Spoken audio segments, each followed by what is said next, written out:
नमस्ते दोस्तों, स्वागत है आपका एक्सेल स्टोरेज के इस नए एपिसोड में। मैं हूं प्रशांत और आज हम बात करेंगे एक्सेल के एक ऐसे फीचर के बारे में जो आपके डेटा को सिर्फ विजुअली अपीलिंग ही नहीं बनाता बल्कि उसे समझने में भी आसान बना देता है। वो फीचर है सेल फॉर्मेटिंग। अगर आपको लगता है कि एक्सेल सिर्फ कैलकुलेशंस के नंबर के साथ काम करने के लिए और डेटा स्टोर करने के लिए बनाया गया टूल है, तो ऐसी बात नहीं है। आज के इस वीडियो को देखने के बाद आप अपना ये नजरिया बदल देंगे। तो चलिए शुरू करते हैं आज की वीडियो को।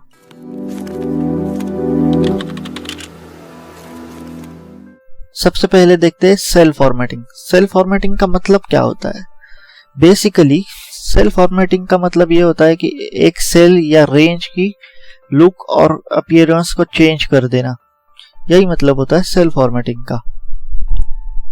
इसके लिए मैं एक एग्जांपल देना चाहूँगा। जब हम स्कूल में प्रोजेक्ट बनाते थे, आपको याद है कैसे हम टेक्स्ट को अच्छे से बोल्ड करते थे? अगर टेबल है उसमें तो उसे आउटलाइन कर देते थे या बॉर्डर कर देते थे, इंपॉर्टेंट पॉइंट्स को हाईलाइट कर देते थे, अंडरलाइन कर देते थे। बस यही सब चीज़ें जब हम एक्सेल में करते हैं डेटा के साथ, तो उसे सेल फॉर्मेटिंग कहा जाता है। तो इसमें क्या क्या सीखेंगे हम आज? टेक्स्ट को बोल्ड कैसे किया जाता है, इटैलिक कैसे किया जाता है, उसे अंडरलाइन कैसे करते हैं हम, फॉन्ट को कैसे चेंज कर देते हैं, मतलब लिखावट को चेंज कैसे कर देते हैं, उसके कलर को कैसे चेंज करते हैं और फॉन्ट के साइज को कैसे चेंज करते हैं, सेल के बैकग्राउंड कलर को कैसे बदला जाता है वो भी सीखेंगे हम। सेल्स को आउटलाइन कैसे किया जाता है जिसे बॉर्डर कहा जाता है, अलग अलग तरह की बॉर्डर होती है, वो भी देखेंगे हम। Number formatting, actually number formatting एक बहुत बड़ा टॉपिक है, उसे आगे कभी कवर करेंगे, लेकिन बेसिक जान लेंगे आज हम इस वीडियो में। तो नंबर फॉर्मेटिंग में हम कवर करेंगे कि डेट कैसे फॉर्मेट की जाती है, परसेंटेज कैसे फॉर्मेट किए जाते हैं और किसी नंबर को करेंसी फॉर्मेट में कैसे कन्वर्ट किया जाता है। मर्ज सेल का मतलब होता है एक से ज्यादा सेल को एक सेल में कन्वर्ट कर देना। वो कैसे हम आगे देखेंगे। कंडीशनल फॉर्मेटिंग एक्चुअली एक एडवांस एक्सेल का फीचर है जो फॉर्मेटिंग करता है सेल की किसी कंडीशन के बेसिस पर जो हमने उसे दी हो। देखते हैं आगे, टेंशन मत लीजिए, इजी है। फॉर्मेट पेंटर, इसके बारे में मैं कुछ बताना नहीं चाहूँगा अभी। तो चलिए डेटा पर चलते हैं।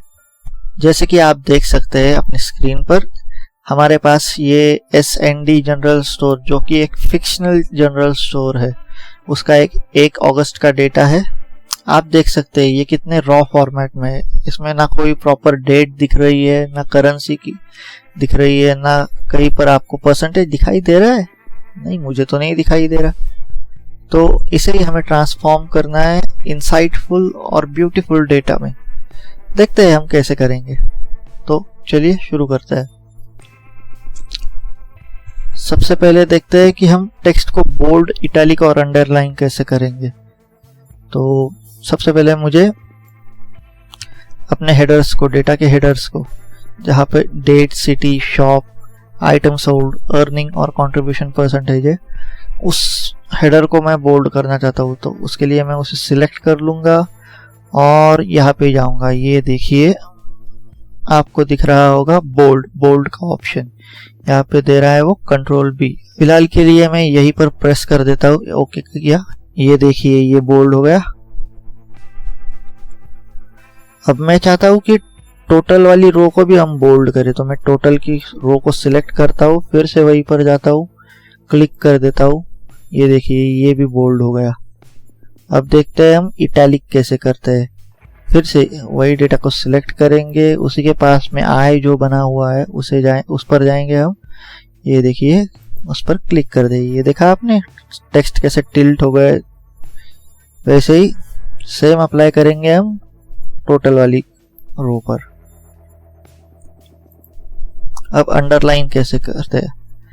हमें SND जनरल स्टोर के नाम को अंडरलाइन करना है, तो सिलेक्ट करेंगे, उसके सेल पर जाएंगे हम और यहाँ पर अंडरलाइन का ऑप्शन दिया गया है, उस पर क्लिक कर देंगे। ये देखिए अंडरलाइन हो गई है।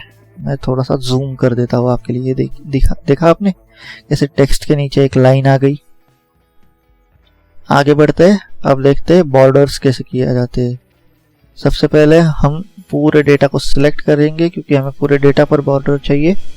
सिलेक्ट कर लिया हमने, ये बॉर्डर का ऑप्शन यहाँ पर चले जाएंगे, हम ऑल बॉर्डर्स पे क्लिक कर देंगे। ये देखिए हर सेल पर बॉर्डर अप्लाई हो चुकी है। लेकिन नॉर्मल रोज में और हेडर्स और फुटर में कुछ तो अंतर होना ही चाहिए। फुटर मतलब टोटल वाला रो। तो चलिए इसे थोड़ा सा थिक बॉर्डर देते हैं, अलग बॉर्डर देते हैं। तो कैसे करेंगे हम, फिर से इसे सिलेक्ट करेंगे, फिर बॉर्डर में जाएंगे। यहाँ पर अलग अलग ऑप्शन दिए गए हैं, आप देख सकते हैं। हमें चाहिए थिक बॉर्डर, ये भाई हमने ले ली थिक बॉर्डर। ये देखो थिक बॉर्डर आ गई। वैसे ही हम टोटल वाली रो पर करना चाहेंगे। सिलेक्ट कर लिया, फिर से वहीं पे चले गए। ये देखा आपने, क्योंकि हमने पहले थिक बॉर्डर सिलेक्ट की थी तो थिक बॉर्डर के ऑप्शन पे अभी भी है। तो मैं डायरेक्टली अगर यहीं पे क्लिक कर देता हूँ, ये देखिए थिक बॉर्डर अप्लाई हो गई। मैं चाहता हूँ कि भाई सिर्फ हेडर और टोटल की रो पर ही क्यों, पूरे डेटा के अराउंड हम थिक बॉर्डर करें। तो मैं पूरे डेटा को सिलेक्ट करूँगा और फिर से वहीं पर जाऊँगा थिक, क्योंकि थिक बॉर्डर सिलेक्ट की गई है ऑलरेडी, तो उस पर ही क्लिक कर दूंगा। ये देखिए आ गई थिक बॉर्डर। चलिए अब आगे बढ़ते हैं, देखते हैं हम फॉन्ट कैसे चेंज कर सकते हैं। तो मैं चाहता हूँ कि हेडर का हम थोड़ा सा अलग फॉन्ट रखें। तो मैं सिलेक्ट करूँगा, यहाँ पर फॉन्ट्स दिए गए हैं, हमें जो भी चाहिए हम ले सकते हैं। मैं फ़िलहाल लेना चाहूँगा एरियल फॉन्ट को। ये देखिए थोड़ा सा चेंज हो गया। मैं वही फॉन्ट अप्लाई करना चाहूँगा हमारे टोटल वाली रो को भी। गया कैलिब्री लिखा हुआ है जो कि पहले वाला फॉन्ट है, हमें एरियल सिलेक्ट करना है। आप जो चाहे वो कर सकते हैं फॉन्ट सिलेक्ट, ठीक है।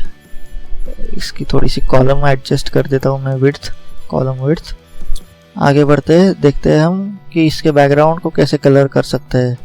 तो इसको सिलेक्ट करेंगे, हम फिल कलर में जाएंगे। ये देखिए दो ऑप्शन है यहाँ पर, एक है फॉन्ट कलर, दूसरा है फिल कलर।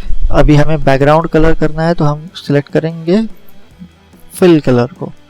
मुझे ये वाला पसंद आया तो मैं ये कर लेता हूँ। चलिए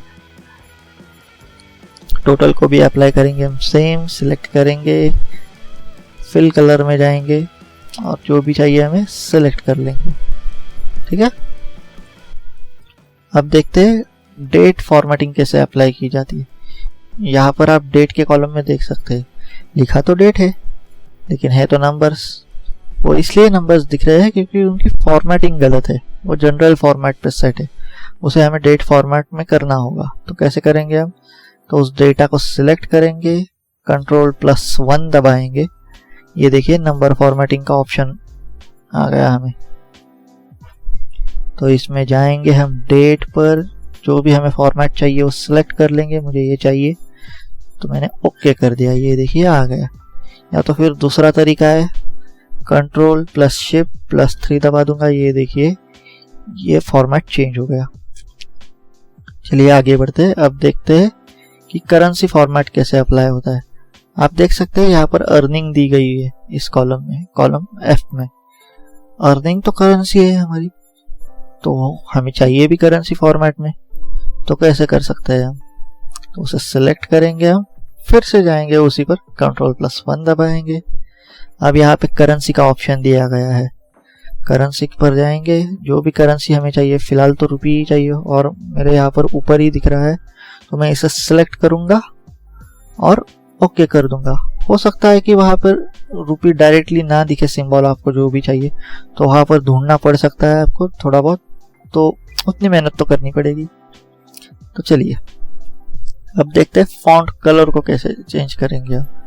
हम चाहते हैं कि भाई अर्निंग वाला जो कॉलम है वो हरी पत्तियों की तरह हरे फॉन्ट में हो। फॉन्ट चेंज करना है हमें, याद रखिए, बैकग्राउंड कलर को नहीं।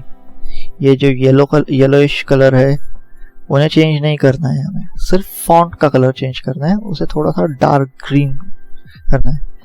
हमने पहले ही देखा है फॉन्ट कलर का ऑप्शन दिया गया है यहाँ पर, उसके एरो पे क्लिक करेंगे, हमें कौन सा चाहिए भाई, डार्क ग्रीन। तो ठीक है, ये ठीक दिख रहा है मुझे, इसे सिलेक्ट कर लेंगे। चलिए ये हो गया फॉन्ट कलर। अब देखते हैं हम परसेंटेज को कैसे कन्वर्ट करेंगे। ये जो कंट्रीब्यूशन परसेंटेज के कॉलम में आपको दिख रहा है वो दिख तो नंबर जैसे रहा है, डेसिमल नंबर्स, लेकिन है एक्चुअल में परसेंटेज। तो देखते हैं उसे कैसे कन्वर्ट करते हैं परसेंटेज में। उसे सिलेक्ट कर लिया हमने, फिर से Ctrl+1 पे जाएंगे, परसेंटेज पे जाएंगे। अगर हमें डेसिमल चाहिए तो जितने भी डेसिमल चाहिए उतने लेंगे, या तो नहीं चाहिए तो यहाँ पर 0 डाल देंगे। फिलहाल मुझे 2 ही चाहिए, 2 डेसिमल तक डेटा चाहिए वही मुझे एक्यूरेट डेटा देखना है। तो मैं यहाँ पर 2 सिलेक्ट करूंगा और ओके कर दूंगा। ये देखिए हमारा डेटा आ गया।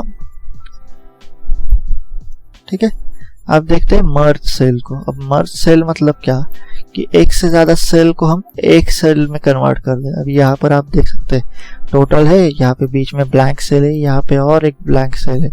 तो मैं चाहता हूँ कि ये टोटल यहाँ से लेकर यहाँ तक, मतलब कॉलम बी से लेकर कॉलम डी तक एक ही सेल हो।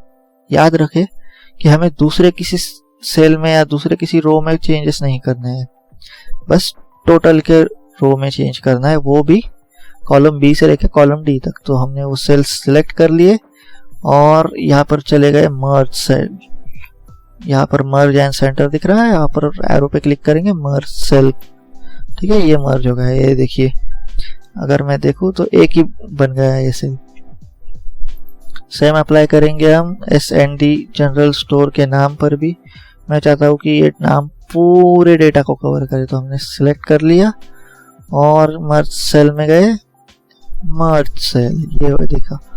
ये देखा आपने, सेल सिंगल सेल में कन्वर्ट हो गए। ये मल्टीपल जो 4-5 जो सेल थे वो सिंगल सेल में कन्वर्ट हो गए।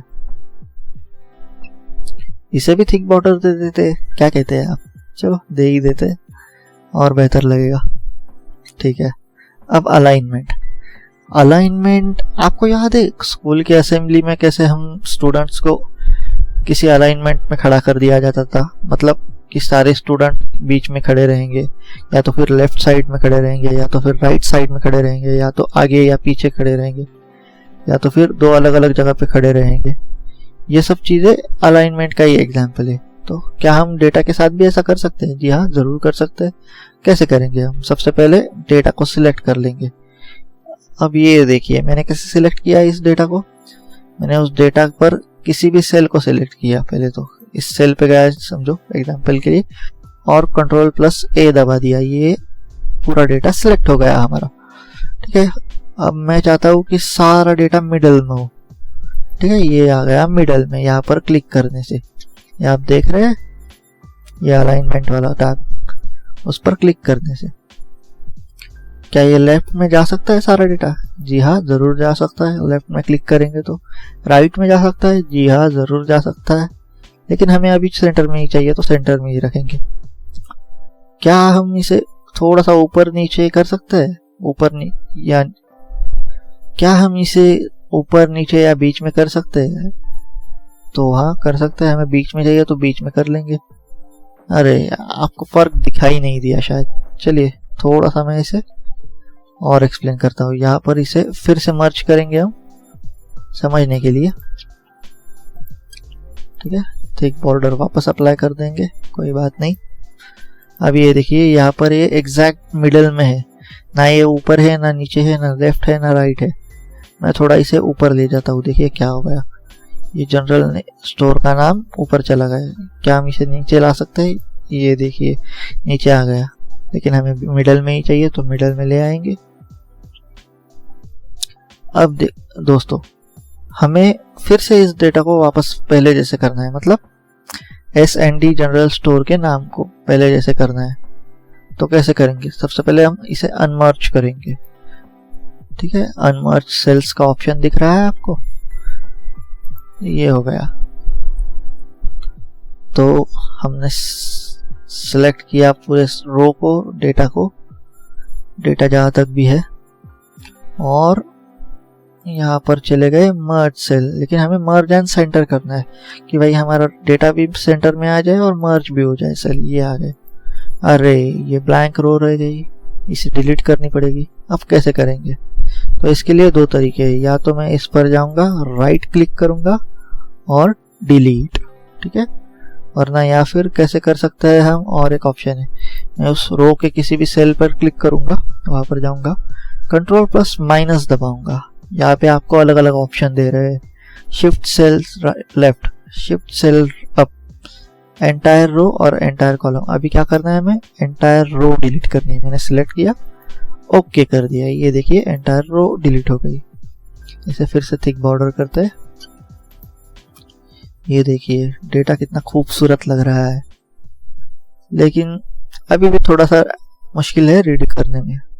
अब डेटा तो खूबसूरत हो गया, लेकिन हम चाहते हैं कि कंट्रीब्यूशन परसेंटेज, ठीक है, सबसे पहले तो कंट्रीब्यूशन परसेंटेज है क्या ये समझते हैं। ये जो टोटल अर्निंग है सारे सिटीज के शॉप्स की मिलकर, ठीक है, उसमें उस पर्टिकुलर सिटी ने कितना कंट्रीब्यूट किया है। जैसे यहाँ पे पुणे ने 14.56% किया है, यहाँ पे दिल्ली ने 5.41% किया है। तो अगर ठीक है, अब डेटा कम है हमारे पास तो हमने रीड कर लिया, इजीली समझ सकते हैं हम। लेकिन अगर बहुत सारा डेटा है और हमें किसी क्राइटेरिया के अकॉर्डिंग डेटा हाईलाइट करना है, जैसे हम यहाँ पर चाहते हैं कि जो भी सिटी 10% से ज़्यादा कंट्रीब्यूट कर रही है उसे ग्रीन में फॉर्मेट करें, तो कैसे करेंगे हम, ग्रीन में हाईलाइट करें, कैसे करेंगे। तो सबसे पहले उसे सिलेक्ट कर लेंगे। याद रखिए इसमें डेटा जितना भी आपको हाईलाइट करना है उतने ही डेटा के रेंज को सिलेक्ट करना है। अगर हम पूरे कॉलम को कर देंगे तो जो भी हम आगे करेंगे उसके स्टेप्स पूरे कॉलम पर अप्लाई हो जाएंगे। तो सिर्फ डेटा को ही सिलेक्ट करते हैं हम। चलिए, और कंडीशनल फॉर्मेटिंग में जाएंगे। कंडीशनल फॉर्मेटिंग याद है आपको, मैंने कहा था हाईलाइट सेल रूल्स, ठीक है। हम क्या चाहते हैं कि भाई 10% से ज़्यादा, तो ग्रेटर दैन में जाएंगे, क्लिक करेंगे, यहाँ पर डालेंगे 10%, ठीक है। और कौन सा कलर चाहते हैं हम, ग्रीन, ठीक है। इसे कस्टम भी कलर कर सकते हैं हम। यहाँ देखिए ये आप अंडरलाइन चेंज कर सकते हैं, कलर चेंज कर सकते हैं फॉन्ट का, फॉन्ट को बोल्ड इटैलिक कर सकते हैं। और ये सब फॉर्मेटिंग तभी अप्लाई होगी जब आपने जो कंडीशंस यहाँ पर दी गई है उसको फॉलो करें। अब मैं नॉर्मल ग्रीन ही रखना चाहता हूँ इसको, तो कैसे करूँगा मैं, यहाँ पर जो ऑप्शन दिया है green fill with green text, इसको सिलेक्ट करूँगा और ओके कर दूँगा। ये देखिए 14%, 16%, 11% और 12% हाईलाइट हो गए। और ये डायनेमिक है, मतलब क्या, तो फॉर एग्जाम्पल मैं यहाँ पर डाल देता हूँ कुछ रैंडम नंबर डाल दिए मैंने। मैं चाहता हूँ कि भाई जो भी नंबर 20 के नीचे है वो हाईलाइट हो जाए रेड में। तो फिर से कंडीशनल फॉर्मेटिंग में जाएंगे, उसे सिलेक्ट करके हाईलाइट रूल्स, लेस देन में जाएंगे, क्या था हमारा लेस देन 20, रेड को ही रखना है हमें तो रेड ही करेंगे।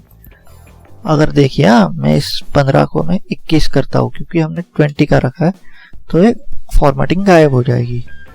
इसे 19 करता हूँ मैं जहाँ पर 20 देगा है। ये देखिए जैसे जैसे डेटा आपका चेंज होते जाएगा कंडीशनल फॉर्मेटिंग अपने आप एडजस्ट कर लेगी उस चीज़ को। मैं इसे यहाँ से हटा देता हूँ, ठीक है।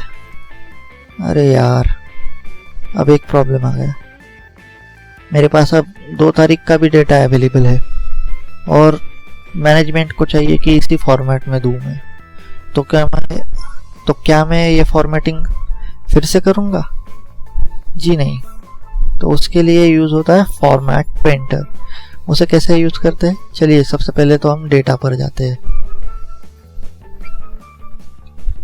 ये रहा हमारा रॉ डेटा जो 2 तारीख का है। आप देख सकते हैं कि उसमें कॉलम भी उतने ही है, रो भी उतने ही है, क्योंकि हमारे स्टोर्स तो बदलने वाले हैं नहीं, उतने ही रहेंगे, बस यहाँ के नंबर्स बदल गए हैं, उसके आइटम सोल्ड, अर्निंग और कंट्रीब्यूशन परसेंटेज बदल गए। लेकिन हमें डेटा तो चाहिए उसी फॉर्मेट में जिस फॉर्मेट में हमने पहले डेटा को किया था, 1 तारीख के डेटा को किया था।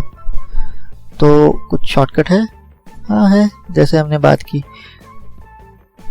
उसे कहते हैं फॉर्मेट पेंटर। क्योंकि हमें इसी फॉर्मेट को वहाँ पर ले जाना है, अप्लाई करना है वहाँ पर, तो इसी फॉर्मेट को हम कॉपी करेंगे। तो इसके लिए हम पहले डेटा को सिलेक्ट करेंगे पूरे और इस फॉर्मेट पेंटर पर डबल क्लिक कर देंगे। याद रखिए जब आप डबल क्लिक करो तो कहीं और पे क्लिक ना कर देना, वरना वहीं पे अप्लाई हो जाएगा। ये देखिए सिर्फ सिंगल क्लिक से पूरी फॉर्मेटिंग इसने अप्लाई कर दी यहाँ पर। और इसको बंद कर देते हैं सिंगल क्लिक से, ठीक है। इस कॉलम को सिलेक्ट कर लेते हैं, इसकी कॉलम विड्थ एडजस्ट कर देंगे हम। फॉन्ट साइज तो हमने देखा ही नहीं है ना, तो कैसे बढ़ाते हैं इसको। यहाँ पर चले गए हम, फॉन्ट साइज में चले गए। ये मैं चाहता हूँ कि भाई 15 का हो। आप जो चाहे वो कर सकते हो, जो फॉन्ट साइज देना चाहते हैं दे सकते हैं, कोई बात नहीं। इसे भी मैं चाहता हूँ कि 14 की दे दूँ मैं, तो सिलेक्ट किया, 14 पे चले गए। इसे भी चाहता हूँ 14 कर दूँ, इसे सिलेक्ट किया, फिर 14 पे चले गए और 14 पे कर दी। आ गए हम समरी शीट पे। अब वीडियो को समराइज करते हैं। सेल फॉर्मेटिंग होती क्या है। सबसे पहले तो सेल की या रेंज की अपीयरेंस को चेंज करना और उसे प्रॉपर लुक देना, ये सेल फॉर्मेटिंग कहलाई जाती है। उसमें हम क्या क्या कर सकते हैं, उसमें हम टेक्स्ट को बोल्ड कर सकते हैं, इटैलिक कर सकते हैं, अंडरलाइन कर सकते हैं, फॉन्ट की साइज को बढ़ा सकते हैं, फॉन्ट को चेंज कर सकते हैं, फॉन्ट के कलर को चेंज कर सकते हैं, बैकग्राउंड कलर को चेंज कर सकते हैं, सेल को बॉर्डर अप्लाई कर सकते हैं, नंबर फॉर्मेटिंग में चेंज कर सकते हैं, सेल्स को मर्ज कर सकते हैं, कंडीशनल फॉर्मेटिंग अप्लाई कर सकते हैं, और फॉर्मेट पेंटर से किसी एक सेल को दिए गए फॉर्मेट को कॉपी करके हम दूसरे सेल पर अप्लाई कर सकते हैं। ये सब चीज़ें हमने सीखी, छोटी छोटी टेक्निक्स, लेकिन काफ़ी इम्पैक्टफुल है ना। तो दोस्तों आज के इस वीडियो में बस इतना ही। अगर आपको ये वीडियो पसंद आया तो लाइक करें, शेयर करें। अगर आप नए हैं इस चैनल पर तो सब्सक्राइब करना ना भूलें और बेल का आइकॉन ज़रूर दबाएं, जिससे आपको हर वीडियो की अपडेट मिलती रहे। एक और बात, मैंने एक व्हाट्सएप चैनल भी शुरू किया है जिसमें मैं आपको अपडेट और प्रैक्टिस फाइल्स भेजूंगा, तो ज़रूर ज्वाइन करें। मिलते हैं अगले वीडियो में, तब तक के लिए कीप वॉचिंग, कीप लर्निंग। मैं हूँ प्रशांत, आप देख रहे हैं Excel stories. Signing off. Thank you.